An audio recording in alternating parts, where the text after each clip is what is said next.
Hi hello అండి. ముందుగా అందరికీ పోలుపాడ్యమి శుభాకాంక్షలు. పోలమ్మ స్వర్గానికి వెళ్ళింది కాబట్టి పోలి స్వర్గం అని కూడా అంటారండి.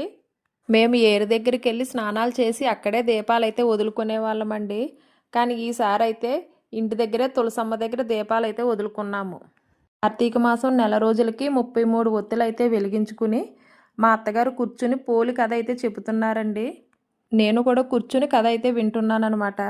ఇక పిల్లలు స్కూల్కి అయితే టైం అవుతుంది, వాళ్ళకి తినిపించుకుని పాపకైతే జడ వేసి పోలిపాడ్యం రోజు ఎప్పుడు కూడా బూరెలు వండుతాను.